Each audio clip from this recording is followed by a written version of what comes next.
우리는 지난 시간에 다니엘서 2장을 통해서 왕이 밤에 꿈을 꿨습니다. 꿈을 꿨는데 큰 신상을 하나 보았습니다. 머리는 금, 그리고 가슴과 팔은 은, 그리고 배와 넓적다리는 놋, 그 다음에 종아리는 철, 그리고 발가락은 일부는 철, 일부는 진으로 된 것을 보았습니다.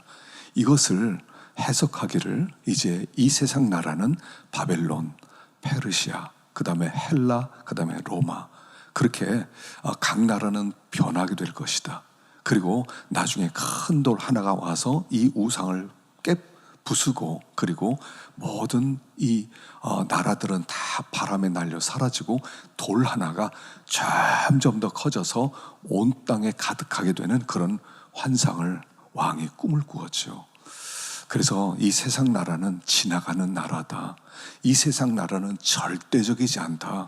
그래서 이 세상 나라는 그리고 점점 더 쇠퇴해 가고 있다. 금, 은, 놋, 철, 진흙, 그렇게 이 세상 나라는 약해지고 있는 중이고요. 마침내는 망하게 될 것이고, 그리고 이 땅에 하나님 나라가 올 것을 가르쳐 주었습니다. 그리고 이 모든 일들을 은밀하신 하나님, 알지 못하게 숨어서 일하시는 하나님이 그렇게 역사를 이끌어 가실 것이다 하는 그런 말씀을 우리는 받았습니다.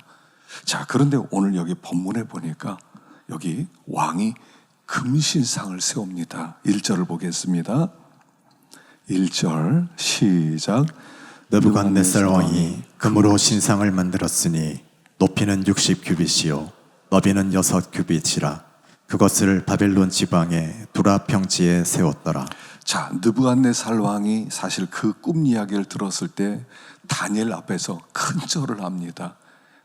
그렇게 어린 다니엘 앞에서 절을 하면서 너희 하나님은 정말 대단하다. 그리고 가만히 생각해 보니까 아니, 내가 세운 이 바벨론이 망한다고?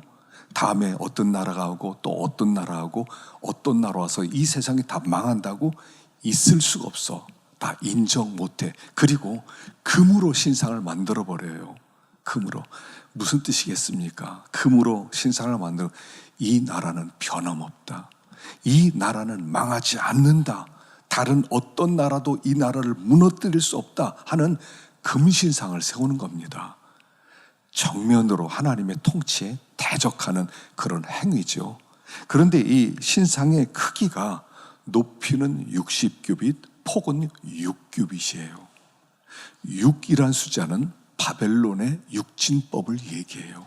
이 바벨론이란 이 나라의 제일 큰 숫자는 6이란 숫자예요. 6보다 크질 않아요. 1, 2, 3, 4, 5, 6, 1, 2, 3, 4, 5, 6 계속 6으로 끝나는 거예요. 근데 6은 인간의 숫자를 얘기하죠. 6이라는 것은 불완전한 숫자예요. 하나님은 7이세요. 하나님은 완전하시다는 겁니다. 하나님은 7, 인간은 6. 인간의 수단, 방법, 힘, 재능 전부 다 합쳐도 6이라는 거예요. 완전하지 않다는 거예요. 거기는 문제가 있다는 거예요. 그것은 무너지게 돼 있다는 거예요. 그래서 여기 상징적인 6이라는 숫자를 강조하고 있습니다. 이 땅의 나라는 6의 나라예요. 불완전한 나라. 사람들이 하는 것을 보면 다 불완전해요. 사람들이 만드는 것을 보면 반드시 업그레이드가 필요해요. 업그레이드 시키고 또 업그레이드 되고 계속 업그레이드 시켜요. 완전하지 않으니까. 그래서 이 바벨론을 세웠던 느부갓네살 왕이 이 나라는 영원하다 하지만 이미 멸망이 예고된 나라였다 하는 것입니다. 그래서 이 나라를 섬겨라. 이 나라는 영원하다. 여기에 절해라. 그는 이런 명령을 내리게 된 것입니다. 자, 그래서 낙성식 하는 날이 되었습니다. 드디어 이 금신상을 완성하고 모든 악기를 다 동원할 때 모두 다 절을 해라. 절을 안 하면 풀무불에 던질 것이다. 풀무불이라는 것은 쇠를 녹이는 강력한 불을 이야기하는 거죠. 아주 강력한 불에 그냥 다 태워버리겠다. 죄도 없게 만들어버리겠다. 그러니까 절해라 하는 것입니다. 자, 그랬을 때 절하지 않는 사람이 있었습니다. 12절 봅시다. 12절 시작. 이제 몇 유다 사람 사드락과 메삭과 아벳느고는 왕이 세워 바벨론 지방을 다스리게 하신 자이거늘 왕이여 이 사람들이 왕을 높이지 아니하며 왕의 신들을 섬기지 아니하며 왕이 세우신 금신상에게 절하지 아니하나이다. 자, 낙성식이 되었습니다. 악기가 동원될 때 모든 사람이 고개를 숙이고 절을 합니다. 근데 세 사람 사드락, 메삭, 아벳느고는 절을 하지 않습니다. 그리고 사람들이 그들을 왕에게 고발을 합니다. 임금님, 왕이 사랑하는 그 사드락, 메삭, 아벳느고 있지 않습니까? 특별히 총회에서 그들을 높은 자리에 세우신 그 세 사람이 절을 하지 않았습니다. 그리고 그들을 고발하게 됩니다. 여기서 우리는 중요한 교훈을 하나 생각하게 됩니다. 성도는 감시를 받는다는 거예요. 여러분, 예수 믿는 사람은요, 감시를 받아요. 왜냐하면 우리가 하나님의 사랑을 받았기 때문에 그래요. 예수 믿는 사람은 하나님의 선택함을 받았고요, 하나님의 총애를 받았어요. 하여간 이유 없이 하나님이 사랑하는 겁니다. 그러다 보니까 이 세상 사람들이 예수 믿는 사람을 참 시기를 해요. 그래서 모든 사람의 눈이 다 CCTV예요. 그래, 너 예수 믿는다고? 너 믿음이 있다고? 그래, 어떻게 사나 한번 보자, 한번 봐. 너 잘 되나 한번 보자. 그러면서 믿는 사람은 감시를 받아요. 우리가 믿는 사람이 감시받는다는 거 알아야 돼요. 그래, 마태복음 5장에는 뭐라고 했습니까? 산 위에 있는 동네가 숨기우지 못할 것이요. 우리는 산 위에 있는 동네 같아요. 우리는 빛을 받은 사람이에요. 빛을 받았기 때문에 숨길 수가 없어요. 때때로 예수 믿는 사람이 숨기고 싶어 하죠. 안 믿는 사람 속에 들어가면서 슬쩍 껴들어서 나도 너희들과 같아 이러고 싶어 해요. 믿는 사람 티를 안 내고 싶어 해요. 좋은 거 아니죠. 밥 먹을 때도 이렇게 기도하면 얼마나 좋아요. 기도하면 사람들이 뭐라고 할까 봐 기도도 못하고 그냥 적당히 눈치 보다 먹고, 술 마시는 데 가면 또 그냥 술 한 잔 받아놓고 또 마시기도 하고, 적당히 이 적당히 하고 싶은 거예요. 근데요, 예수 믿는 사람은 모든 사람이 보고 있어요. 여러분 보셔요. 신문이나 이런 거 보세요. 하여간 종교에서 욕하는 것은 기독교밖에 없어요. 불교도인들을 별로 욕하지 않아요. 가톨릭 별로 욕하지 않아요. 무당들 별로 욕하지 않아요. 하여간 기독교인만 싸고 잡아 도는 거예요. 그러니까 기독교인이 아주 못돼 먹었구나 다 그렇게 생각하는데 안 그래요. 감시받고 있기 때문에 그래요. 너희들은 그렇게 살면 안 될 사람들이다. 너희들은 하나님의 사랑을 받지 않느냐, 너희들은 빛이 있지 않느냐, 믿음으로 살아야 될 사람들이 아니냐, 왜 그 모양이냐. 이게 기독교인에 대한 이 사회의 시각이라는 거예요. 성도들에게 대한 기대가 있다는 것이지요. 그래서 세상은 우리를 감시합니다. 감시해요. 그래서 어떻게든 무너뜨리고 싶어 해요.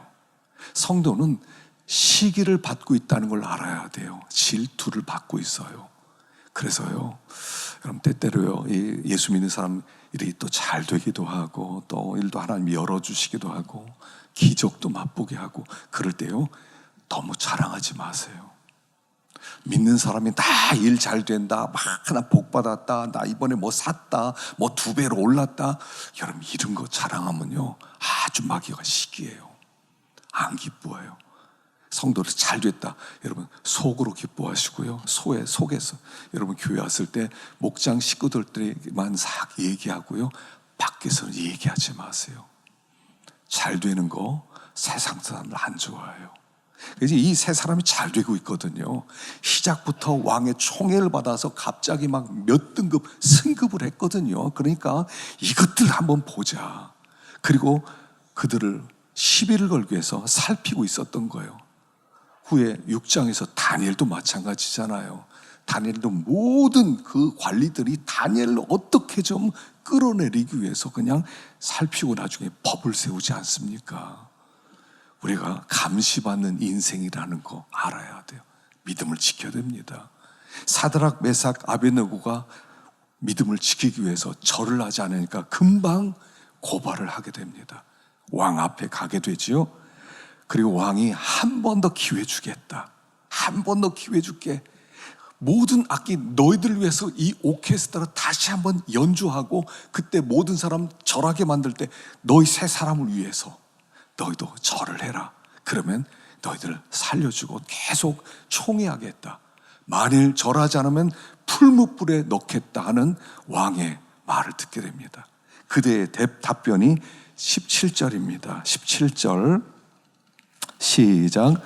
왕이여, 우리가 섬기는 하나님이 계시다면 우리를 맹렬히 타는 풀무불 가운데서 능히 건져내시겠고 왕의 손에서도 건져내시리이다.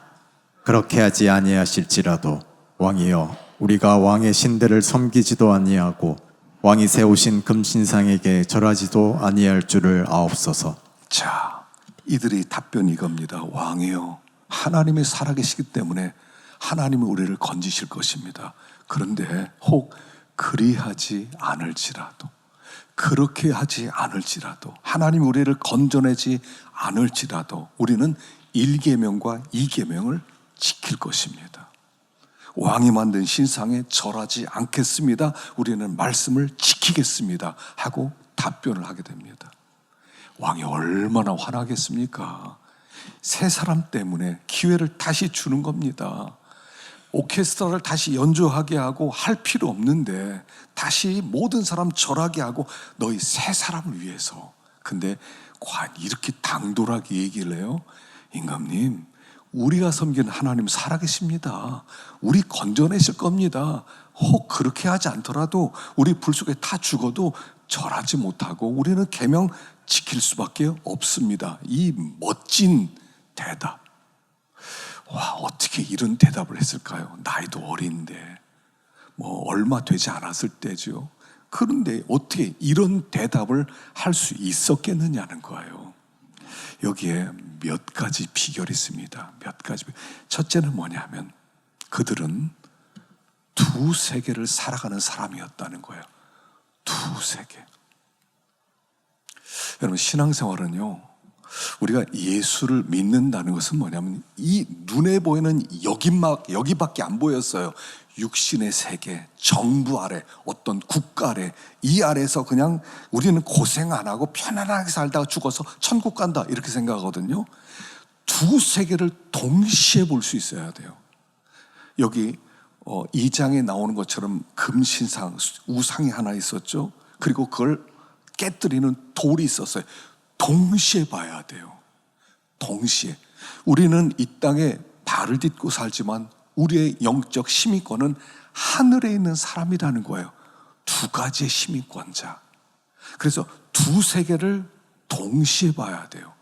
그래야 우리가 이 세상에서 그냥 이 세상에 절하고 사람들에게 타협하면서 사람들 위협하면 굽신대면서 그렇게 적당히 살 수 없게 되는 거예요. 그 나라를 바라보는 거예요. 두 나라를 동시적으로 봐야 돼요. 자, 베드로서 1장 9절을 한번 보십시다. 베드로서 9장 1절 시작. 1장 9절 시작. 이런 것이 없는 자는 맹인이라 멀리 보지 못하고 그의 옛죄가 깨끗하게 된 것을 잊었느니라. 이런 것이 없는 자는 맹인이라. 더욱 힘써 믿음의 덕을 덕의 지식을 지식의 절제를 절제의 인내를 인내 경건을 경건의 형제를 형제의 사랑을 공급하라. 이런 것이 없는 자는, 힘써서 믿음을 기르기 위해서 애를 쓰지 않는 자는 맹인처럼 산다는 거예요. 그래서 그전에는 여기 멀리 보지 못하고 원시치 못하고 그랬어요. 원시치 못하고. 신앙생활은요, 멀리 보는 거예요. 이 세대가 전부가 아니라 오는 세대가 있다는 거예요. 이 세상이 전부가 아니라 다가오는 또 다른 세상이 있다는 거예요. 우리는 동시적으로 봐야 돼.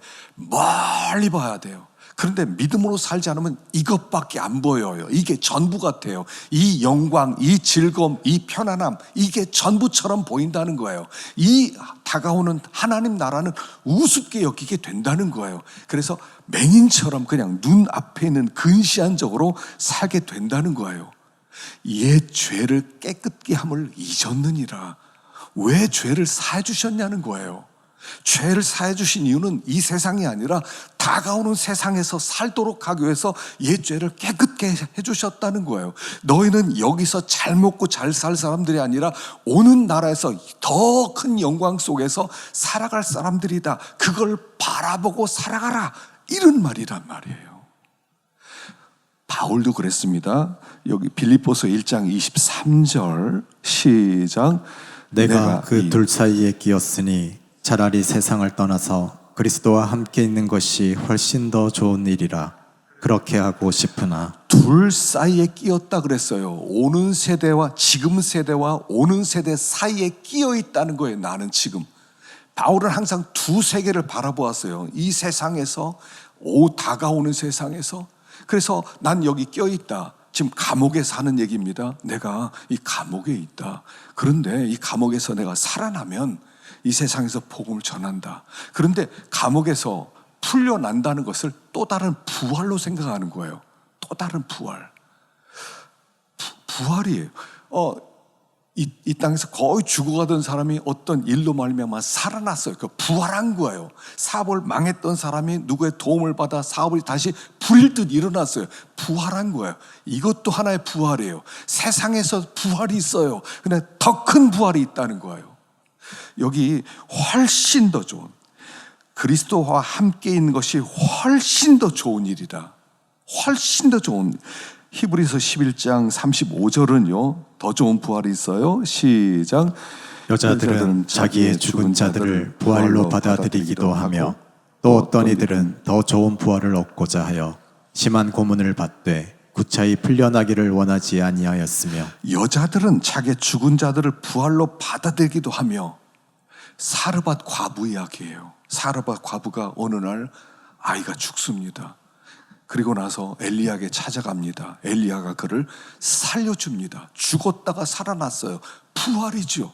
이것도 부활이에요. 얼마나 기뻤겠습니까? 와, 죽은 아이가 살아났어. 와, 하나님은 살아계시다. 이것도 부활이에요. 근데 이보다 더 훨씬 더 좋은 부활이 있다는 거예요.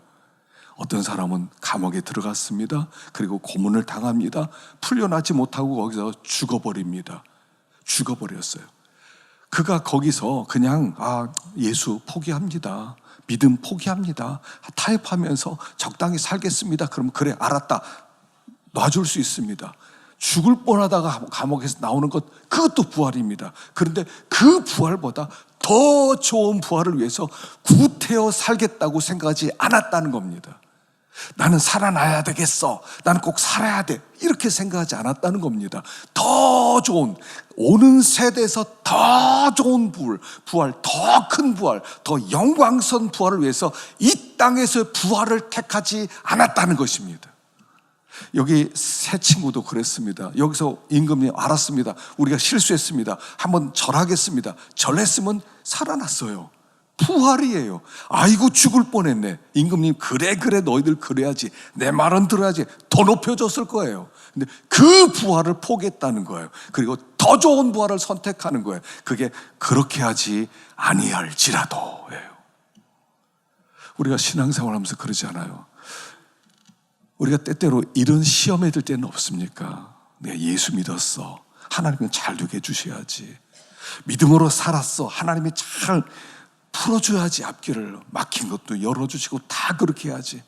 그래서 가족들에게, 친척들에게 저 봐라, 저 사람 예수 믿으니까 저렇게 잘 되지. 그래야 영광이 되고, 내가 안 되면 사람들에게 뭘 내놔요. 너 예수 믿는 게 그밖에 안 되냐? 어떻게 예수 믿는데 그렇게 살아? 예수 믿는데 그런 예수 안 믿겠네. 그런 욕을 먹으면서도 그렇게 하지 않을지라도예요. 그게 하나님이 모든 걸 풀어주시고 열어주시고 복을 주지 않는다 하더라도 나는 더 좋은 부활 때문에 난 그걸 택하겠습니다. 욥이 마귀가 시험을 하죠. 욥 보았느냐? 얼마나 믿음이 있고 순전하고 정직하고 악에서 떠나느냐? 마귀가 뭐라 합니까? 하나님, 이유 없이 하나님 섬기겠습니까? 하나님이 재산을 그렇게 많이 주는데 하나님 안 섬기겠습니까? 재산 없애보세요. 하나님 섬기나? 욕할 겁니다 아마. 그 시험이잖아요. 예수를 믿으면 꼭 잘 되는 것만 있는 게 아니에요. 안 되는 일도 있어요. 그럼에도 불구하고 주님을 붙들게 했느냐는 거예요. 일이 잘 안 돼요.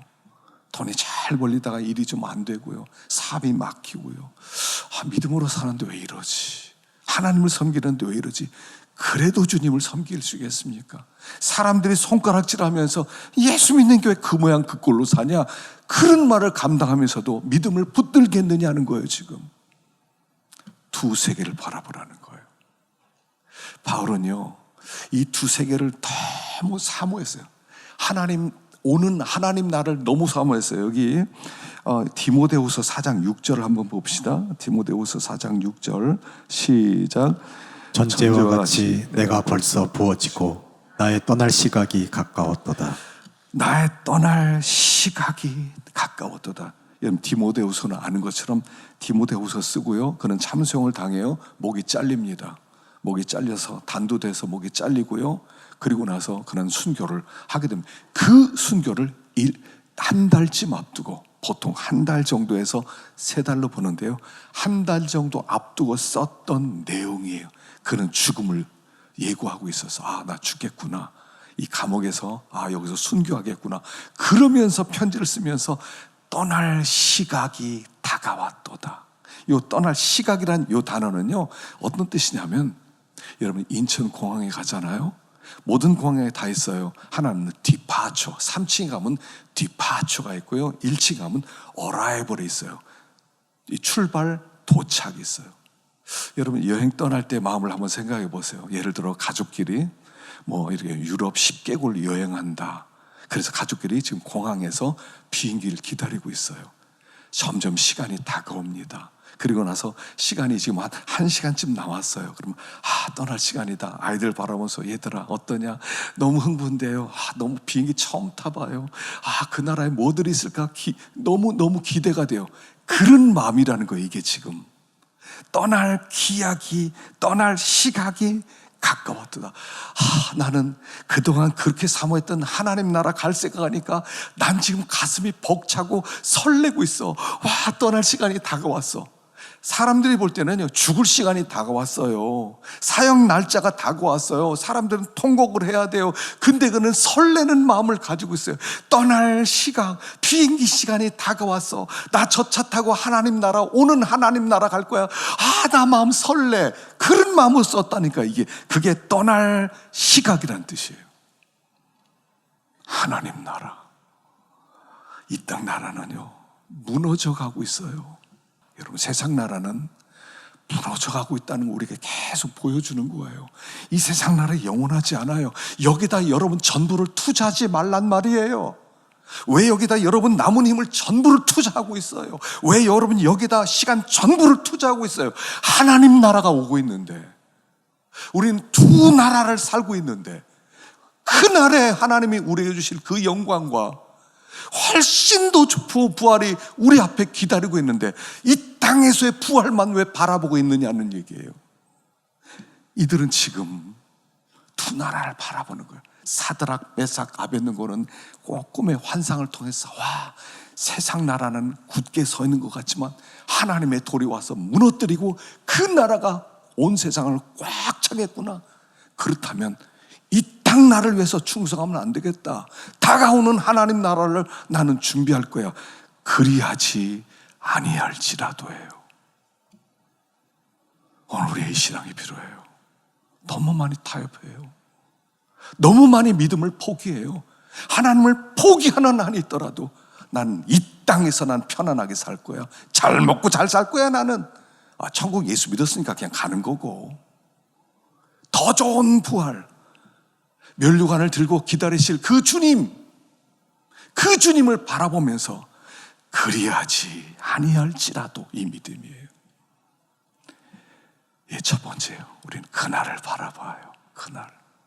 두 번째 23절입니다 23절 시작.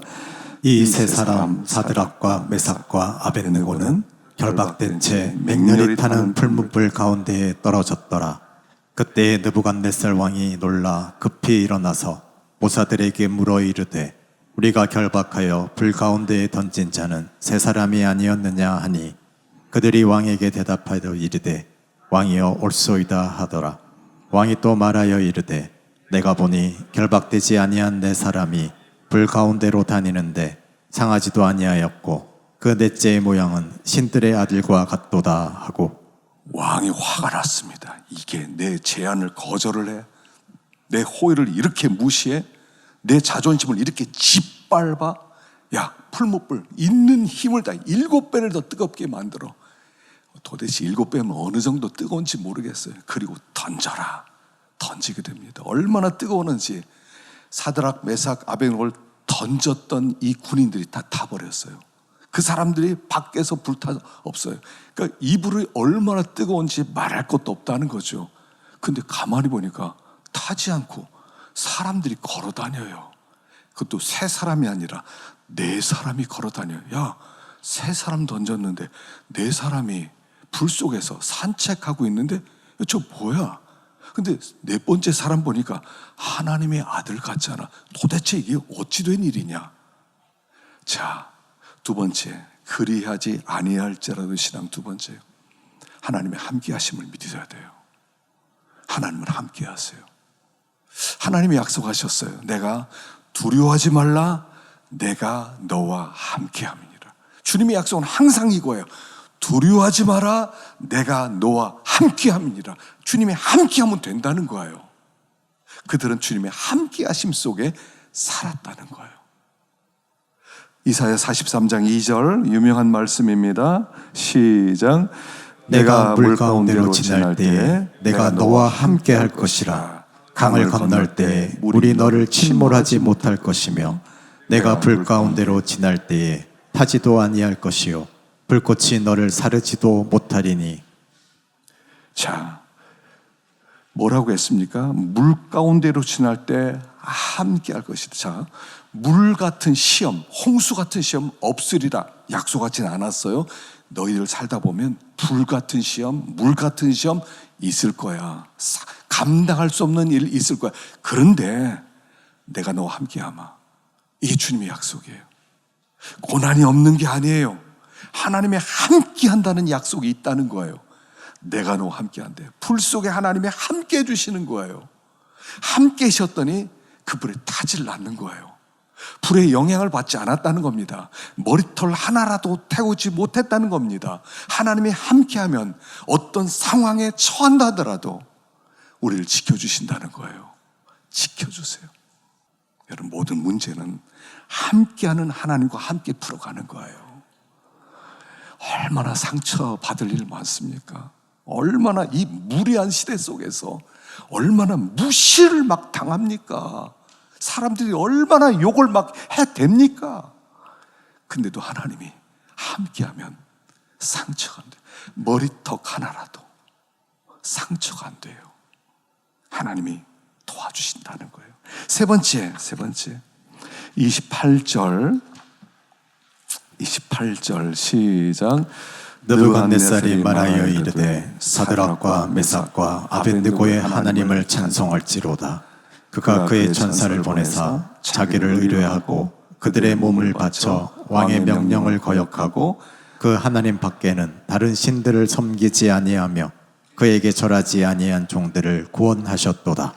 그러므로 내가 이제 조서를 내리노니 각 백성과 각 나라와 각 언어를 말하는 자가 모두 사드락과 메삭과 아벤느고의 하나님께 경솔히 말하거든 그 몸을 쪼개고 그 집을 거름토로 삼을지니 이는 이같이 사람을 구원할 다른 신이 없음이니라 하더라. 임금님이 보고 얼마나 놀랐습니까? 지극히 높으신 하나님의 종 사드락, 메삭, 아벤느고야 나오너라. 세상에. 그리고 나서 온 나라에 조서를 내립니다. 공포합니다. 누구든지 이 하나님 앞에 함부로 말을 하면 그 집을 거름토로 삼아라. 다 태워버려라. 화장실로 만들어라. 그리고 전국에 조서를 뿌려요. 그들이 이렇게 하나님을 섬겼더니 하나님이 온 바벨론 전부에 하나님이 나타났다는 거예요. 후에요. 여기 느부갓네살 왕이 2장에서 꿈을 꿨죠. 하나님이 그를 특별히 간섭합니다. 3장에서 풀무불에서 살아오는 이 세 친구를 봐서 사장에서 그럼에도 그가 교만해집니다. 그래서 하나님이 그를 쳐서 짐승처럼 7년을 살게 하죠. 그리고 하나님을 만나요. 여러분, 다니엘서의 주제 중에 하나는 뭐냐면 느부갓네살 왕의 회심이에요. 이 사람을 통해서. 역사서에는 이런 기록이 없지만 이 성경에 의하면 느부갓네살은 회심을 했어요. 세 사람을 통해. 하늘의 미랄이 땅에 떨어져 죽으면 반드시 열매를 맺어요. 안 죽으면 열매 없어요. 이걸 믿어야 돼요. 내가 죽으면 열매 맺는다. 내가 안 죽으면 열매가 없다. 그래서 요한복음 12장 24절 읽어봅시다. 시작. 내가 진실로 진실로 너희에게 이르노니 하늘의 밀이 땅에 떨어져 죽지 아니하면 하늘 그대로 있고 죽으면 많은 열매를 맺느니라. 이거 꼭 외우십시다. 하늘의 밀이 땅에 떨어져 죽지 아니하면 하늘 그대로 있고 죽으면 많은 열매를 맺느니라. 우리가 죽으면 열매 맺혀져요. 열매 맺으려면요 풀무불에 들어가야 돼요. 들어가야 돼요. 들어가야 열매가 맺혀져요. 이번에 라오스 제가 중국인 목사 안수식에 갔었잖아요. 4명이 목사 안수를 받았어요. 다 중국 사람이에요. 그래서 이제 끝나고 이제 권면하고 축사하고 이런 시간이 있었어요. 한국 선교사님이 와서 중국 사람들 앞에서 축사를 해야 되는데 도대체 뭐라고 할까? 제가 이렇게 보니까요, 이분이 딱 1분 하더라고요. 굉장히 은혜스러웠어요. 화첩에다가 한자를 써왔어요. 우리나라 사람 한자 다 알잖아요. 필생즉사 먼저 딱 보여주더라고요. 여러분 알아들었어요? 그러니까 다 알아들었대요. 내립니다. 그 다음에 2번째 장을 넘기더니 2번째 필사즉생. 내가 살면 교회는 죽고 내가 죽으면 교회 산다. 그게 축사였어요. 와, 전 그렇게 짧으면서도 도전적인 축사를 처음 들어봤어요. 맞아요. 네가 죽으면 교회는 살고 네가 살고자 하면 교회는 죽는다. 신앙은 이거예요. 내가 죽는 거예요. 그리 열매가 맺혀져요. 왜요? 우리는 그날을 바라봐요. 하나님이 우리에게 훨씬 더 좋은 부활. 히브리서의 주제잖아요. 히브리서의 주제는 뭐냐면 훨씬 더 좋은 제사, 훨씬 더 좋은 소망, 훨씬 더 좋은 언약, 훨씬 더 좋은 부활, 훨씬 더 좋은 게 우리 앞에 있다는 거예요. 그냥 좋은 게 아니라 훨씬 더 좋은 거. 믿음으로 가는 겁니다. 그리하지 아니할지라도 난 주님 붙듭니다. 사람들이 뭐라고 욕을 한다 하더라도 나는 그리하지 않을지라도 주님 의지합니다. 믿음의 길을 가는 거예요. 우리 앞에 별별 일들이 있을 겁니다. 별별 어려움, 별별 자존심 상하는 일, 별별 일이 벌어질 거예요. 그럼에도 불구하고 그리하지 아니할지라도 나는 말씀을 붙듭니다. 믿음의 길을 걸어갈 때 우리 하나님이 훨씬 더 좋은 것을 우리에게 주실 것입니다. 힘든 세상을 살아갑니다. 여러분 어려우시지요? 우리 하나님 살아계시고요. 우리 하나님은 더 좋은 것을 예비하고 있다는 것 믿는 가운데 하나님의 말씀 붙들고 승리하기를 축원합니다.